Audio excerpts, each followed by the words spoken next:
And good morning, everyone. Yeah, I'm Ann Metcalf, and this is my Conscious Eating, Conscious Living Sunday morning Facebook chat. And here we are, 29th of September.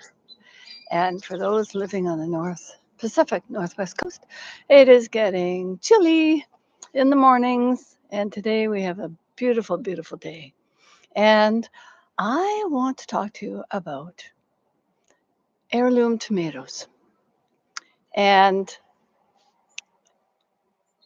how I used to think they were those little ugly little things and not realizing just how important they are and what was their history? What was the history of these beautiful plants?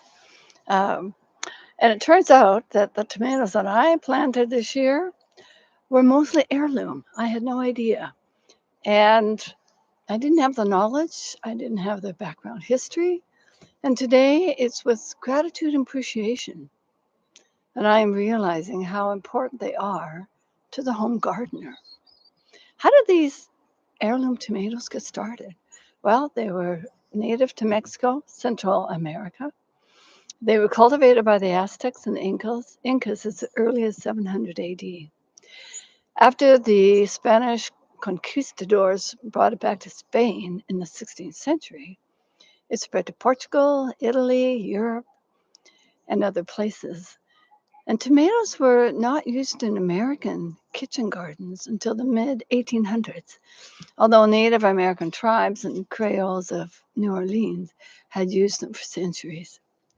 Following World War II, our railroads and highways underwent major development. Long distance shipping increased demand for tomatoes from warmer regions with longer growing season. There was a need to create a tomato that was more uniform, thicker, and more reliable compared to the delicate but tasty tomato of that time. In recent years, hybridization has been extended to develop a brighter red hue, varieties that ripen simultaneously, and disease and pest resistant. Breeding programs did not prioritize flavor, however, a complaint from many consumers who have complained for years that market tomatoes have lost their flavor. And if you grow your own, you know what I'm talking about. As a result, reviving old varieties for home gardens became popular. More than 80% of the varieties available in 1910 are now extinct, and most were in private collections until about 10 years ago. Increasing interest in old varieties prompted seed saving groups to establish seed banks and seed companies to grow heirloom seeds. Growing heirloom tomatoes for local farmers markets became easier as those seeds became more available.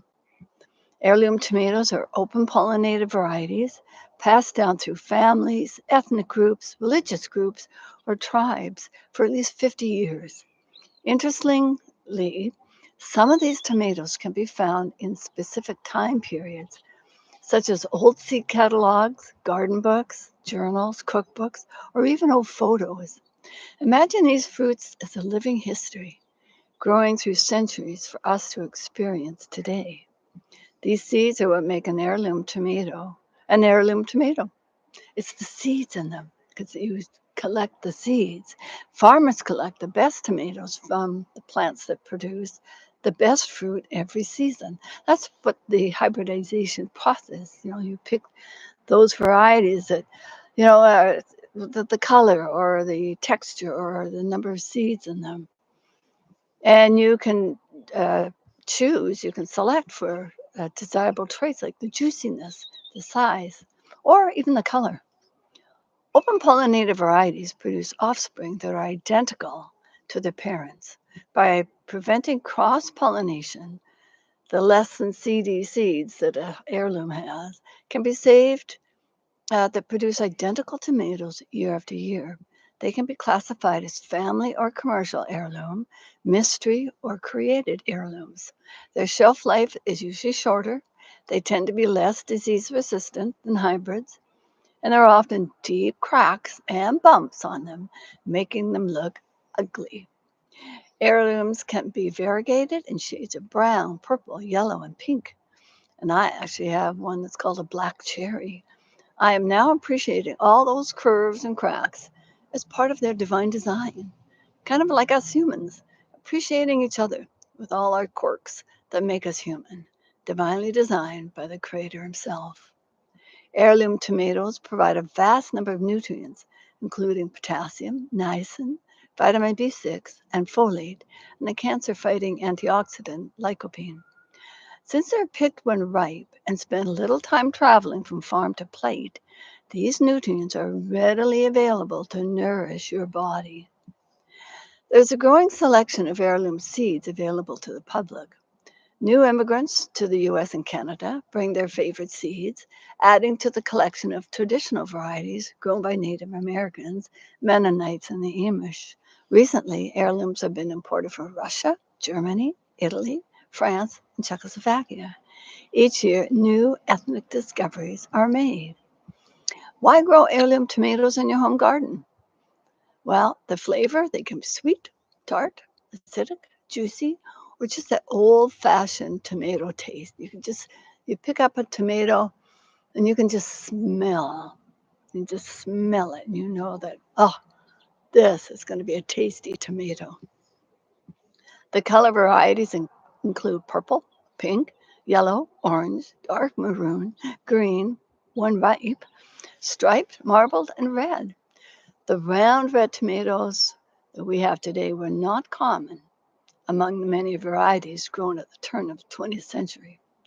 The fruit is unusually shaped, round or lobed, and ranges in size from a currant to a 2-pounder. Grow more than one variety for insurance and experiment with what grows well in your area. Now, one suggestion was plant tomatoes at least 20 to 25 feet apart if you have more than one variety. Additionally, bee attracting crops like corn, pole beans, fruit trees can be planted between the varieties to distract the bees. Wind-driven cross-pollination will be prevented, and bees will visit only one tomato variety at a time before returning to the hive. Otherwise, you will get cross-pollination, unless, of course, you want a new variety, which is what you could have. Now, how to save your seeds? Seeds from healthy plants produce the best fruit. Scoop out the seeds and pulp when the fruit is ripe. Add some water, then leave to ferment for about 4 days, but no longer, or some heirlooms will sprout, so keep an eye on that. Rinse and dry the seeds on paper towels or a screen in a warm, dry place with good air circulation. You can try on a warm summer day or a fall day. After 5 to 7 days, when they are dry, place seeds in airtight containers and store indoors in a dark, cool, dry place. Seeds should remain viable for 3 to 5 years if properly stored. If you have a garden, why not try growing some heirloom varieties? Most of the plants I grew end up as heirloom, including that black cherry. Take a look at the picture on the Facebook page. Those tomatoes came from our garden. Have fun flipping through the seed catalogs, check out the history, and start planning for next year. I've made a yummy lentil soup recipe using that tomato fit into one palm. It was huge. That equaled the 4 tomatoes that the recipe called for. And I'll put the link in the Facebook page. And try Andrea Haley Sankaran's tomato fennel pasta sauce with some of your garden tomatoes. And want to preserve your tomatoes for winter?